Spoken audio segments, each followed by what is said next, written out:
Alright, let's see if we can talk our way through this. Or maybe I can just barter with him straight up. Oh, snap. Oh, groovy. So, let's go ahead and trade just a little bit with him. Just maybe that so he doesn't have to keep asking us, or at least giving us sass each time we walk in here. Take one stim pack, please.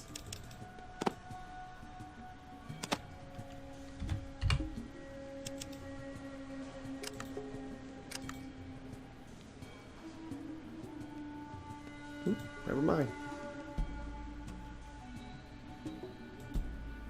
He's probably going to keep giving us sass like that, just the way that sometimes how this game works is you kind of can accidentally break dialogue trees. But so long as he's not hostile and will actually trade with me, we're just going to roll with the punches. Oh, by the way, Tycho, you can take my tools back.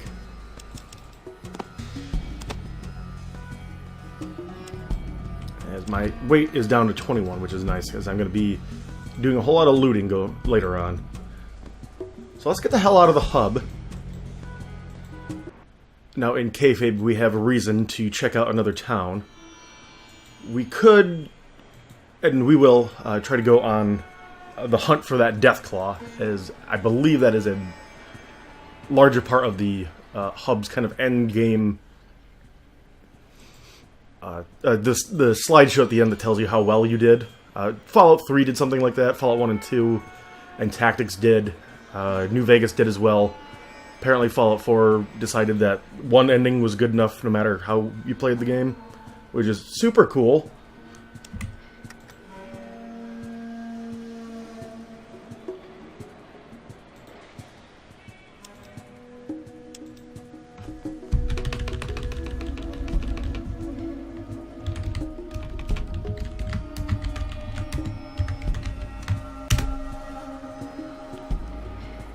Now then, we have a goal in mind, as we have the Necropolis, which apparently has a water chip, or for some reason they have a supply of water of their own that we might be able to get our hands on. So let's do it to it. Grammar, that is. Now, like I said just a little while ago, is that we have all these new pips on our map that we can check out. Glow, who mentioned the glow? Because usually the Brotherhood sends you out there. I think one of the guards mentioned it in passing, and so that's enough to... Here comes the lawnmower. Vroom vroom. Cool, dude. Love it. It's one of the guards mentioned it in passing, and so that's enough that I know where it is. And it's all the way down here. And we are just missing 2 pips now. This is the Boneyard. This is Junktown. We've already been there. The Brotherhood, and we're going to be heading to the Necropolis, which is just a few squares over here. And we could go to the Boneyard and pick up our last companion, but I don't want to run through the Boneyard, grab her, and run out. I'd rather showcase the town naturally than just cherry pick how to play the game the most efficient way possible, which I'm not even doing that great of a job at to begin with, but yeah, we'll just continue on our plotline. We're kind of halfway between shitty role-playing and... Well, it's more like an old-school Let's Play, I would like to think, from the old Something Awful forums, like 2005, circa 2006, that was more about showcasing the game than screaming into a microphone at jump scares. Oh, what a lovely city. Now, forget... as all of these towns are actually based on real city locations in Southern California. Like, the Boneyard is the Los Angeles Boneyard. Later on in Fallout 2, there'll be San Francisco. I forget what Necropolis is. I want to say Bakersfield, but I'm not from California. I've spent very little time there. Mostly in the LA area for a very brief stint of time. And for I don't know if this is scripted or not, for us it's just a bad luck, but I always seem to get to the Necropolis at night, which is appropriate, but son of a bitch. Makes it hard to see things sometimes. So, in our display in the bottom left corner, you approach a dark and broken city. Little life can be seen. A stretch of death surrounds the area. Or stench of death, not stretch of death. I think that would be Stretch Armstrong's villain from the 90s. He was red and used to jam a pump into his head. I have no idea what the hell he was even... It was like Vector. Not Vector Man, that was a Sega Genesis game. Dr. Vector? Dr. Vector? I don't remember. But these look like Harold, and you see that they are ghouls. Nothing looks out of the ordinary. Yeah, you know, a decaying walking carcass, that's normal. He looks unhurt, but he has crippled limbs. And that will affect their ability to strike or move or... I forget the head is... If that's crippled, that too is just their chance to hit. But I was talking with somebody, I forget who, and they made mention that feral ghouls were first introduced in Fallout 3, and we kind of got into a discussion about these. It might have been Dogmeat. Not this Dogmeat, my buddy who also played Fallout. His online handle back in the day was Dogmeat for this specific purpose. Oh no, wait, it was Sewer Shark for the Sega CD. That was your first nickname? Oh man, that game. Anyway, but these guys are hostile to you. However, they do sometimes form sentences, so it's debatable whether or not they're actually feral or if they're just assholes in general. Because their boss certainly is, and we'll meet him in a little bit. But one thing about the Necropolis that's very frustrating for first-time players is that you move around, you do not see other exit grids to get to other parts of the city. It all just seems to be walled off. And there's all of these buildings you'll find are pretty burned out and useless. I don't want to get too close to these guys, is that they will become hostile if you get too close to them. And not that I am in real danger of fighting these ghouls, because they are fairly low level and have very little hit points and no armor. It's like fighting those rats when you exit the vault the first time. I really don't feel like wasting bullets on them. And plus, I've always liked ghouls. I've always wanted to play as a ghoul in a Fallout game. And when Bethesda first picked up Fallout, I was really excited because they made, Obsidian... Not Obsidian. Morrowind. Oblivion. Obsidian is a game company in Fallout. But they had all these different races, and after playing Fallout Tactics, well, the first Fallout, is you could recruit a team of all kinds of... Let's see if I can sneak by here while I jibberjaw. Is you could recruit a whole team of different races in your company of soldiers that you could have. You could have ghouls, super mutants, robots, death claws, believe it or not. I believe you could get a beast lord, which is a kind of sort of psychic mutant that can talk to animals. They're not mentioned in any other Fallout for good reason, because they're kind of getting into X-Men territory with that nonsense, but I was really hopeful that when Bethesda took over that we'd be able to play as more than just humans. But instead they went the exact opposite route. Humans only, and in fact, retread from the first game where you play a Vault Dweller.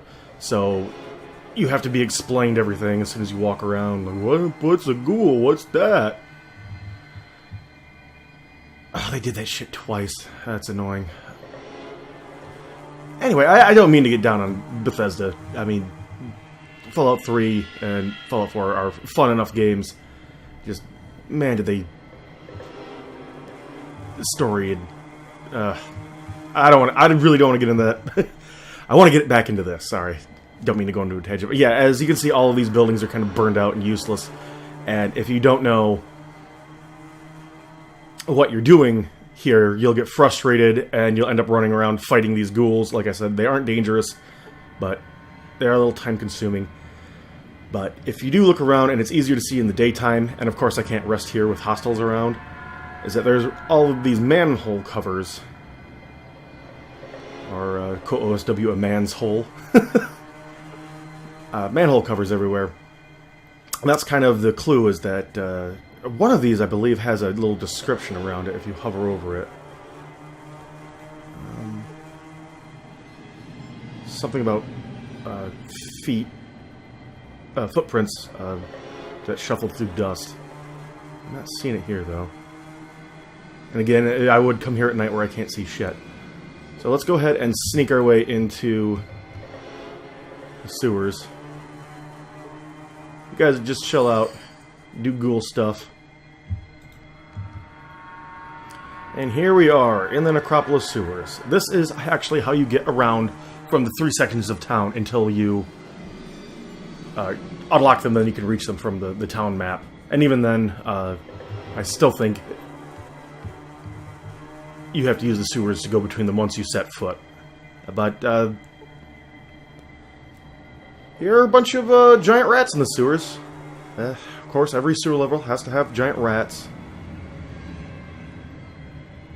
I'm just kind of taking a peek around, as I think they're the only rats down here. And this sewer is filled with dead bodies. It's something interesting I found as I was playing through this. As if you hit F1, you actually get a nice breakdown of all of the hotkeys. And I was looking for this hotkey in Fallout 2. It's introduced specifically, I would like to think, for this section of Fallout 1, is that there are items on the ground that look like you can interact with them, but if you hold the hotkey down, it'll actually highlight items that you can pick up. Now, as I recall, this carcass down here, which is a zombie guard, which makes me think that in earlier drafts of the script, they weren't called ghouls yet, even though in the Living Dead series, at least, ghouls and zombies are kind of used interchangeably. In fact, in the original Night of the Living Dead, I don't think they use the term zombie at all. I think they just refer to them as ghouls. It's been a while since I've seen that film, though, so if I'm wrong, my apologies. I believe he has something on him. And since they're all right there in one big pile, let's go ahead and get into a scrap. It's been a while. I'm feeling a little bloodlust after having to have gone through the hub so many goddamn times and replay things. I almost considered doing non-live commentary, post-commentary, and just using the footage that I had, even though I couldn't use the original audio. Oh. Guys. Can we not today? Can we not shoot each other in the head?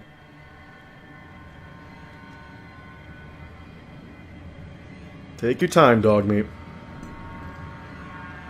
Oh, you know what? That probably was not saved. No, it was not. Let's up the combat speed just a little bit.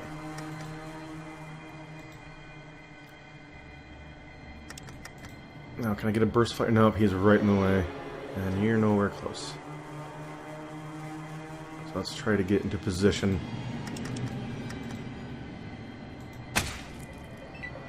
Because these things aren't terribly dangerous. Yeah, the one's already dead. Roof Arfa, my favorite.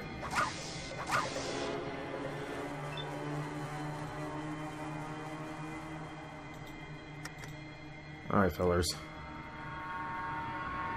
How are you? Yeah, since it's dark down here, even though I have 100% in my skill, is that the dark takes its toll. And I could use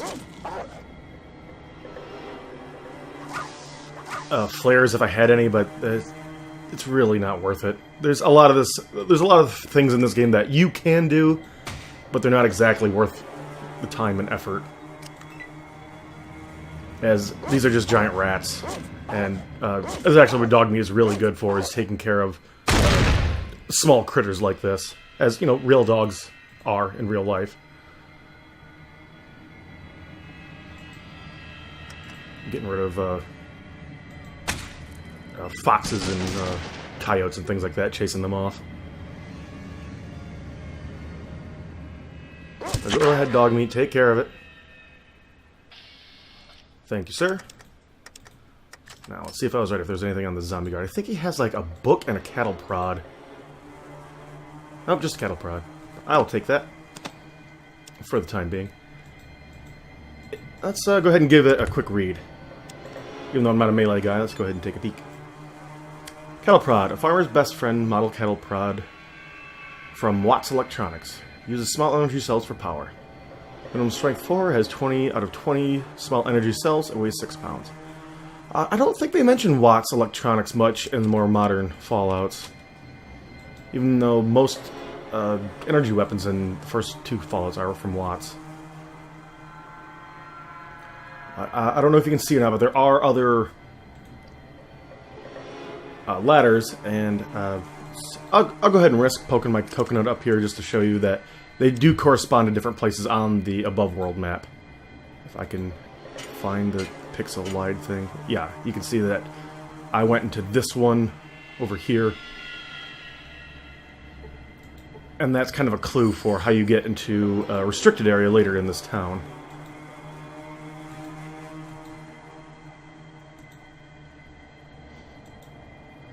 I'm not sure. Are we to assume that the giant rats ate these ghouls? If indeed they are ghouls, because they just say they are dead bodies. This place gives me the creeps. You have nothing to fear from us! Oh, what's it got back there? First aid kit. Oh, that's not so great. So this is a group of... Our first group of ghouls are non-hostile to us. Hey, bud. Thank you for not shooting first. Can I help you with anything? Yes, I'm looking for water. Oh, actually, let's not be rude. Just because his flesh is falling off his bones doesn't mean we can't say hello. I'm a leader of a simple people who have left the surface because of the others. Well, who forced you down here? The surface of the necropolis and the water is controlled by Set and his ghouls. We are a much more peaceful group which discuss Set. Who is this Set? Set is a ghoul like us, but has assumed a certain amount of power in the above-ground world. He is an oaf. And for some reason, you have such shitty answers to this poor guy. I guess if you want to start combat, but it's so easy to start combat in this game outside of dialogue. I guess if you just want to be a shitty person, which would be actually a fun run to do, is just be a complete knob the entire beginning to end. But if you're going to do that, I would suggest a combat-heavy build. Why does he let you survive down here? He does not speak of it. However, Set is afraid of not having enough people to defend Necropolis if ever needed. So he gives us what water we need. I'm just going through the options here. Where does all this water come from? I need water for my people. If you know where it is, tell me now. I'm looking for a water chip to give my people the water they need. Do you know where I might find one? I wouldn't mind keeping you guys around. I wouldn't keep you guys around to defend a paper bag, so what's this about water? What a shithead. Where does all this water come from? Up until recently, we pumped our water from the ground with a pump in the watershed. Until recently, what's happened that changed that? Lately, I heard rumors that someone has taken over the control of the watershed. However, our rations are still being delivered for some reason. What is the watershed? Is where all the water is stored and handed out to us. Well, where is it located? The watershed is to the north. You'll need to take the sewers to get there. Thanks. You aren't thinking of taking the water chip from us, are you? Again, like, the water merchants is kind of a break in dialogue, is that you can talk to him about the water chip before this, as you saw in the dialogue options there. And you can try to lie to him here with the bad line. You aren't thinking of taking the water chip from us, are you? Why? If you take the water chip from us, then we will all die. With our water pump broken, we need it to survive. Well, I really don't care about your people. Eat shit. You're lumpy and smell awful. I hope you die. It is possible that your pump can be fixed, right? It may be difficult. The parts needed to fix the pump were lost in the sewers under the watershed. Why is that so difficult? The sewers are filled with monsters, and none of my people I have sent to retrieve them have come back. Are you willing to retrieve the parts so that the water pump can be fixed? Yeah, I'll do it. Thank you. When you get the parts returned here, it's possible that I can further help you. I'll be on my way then.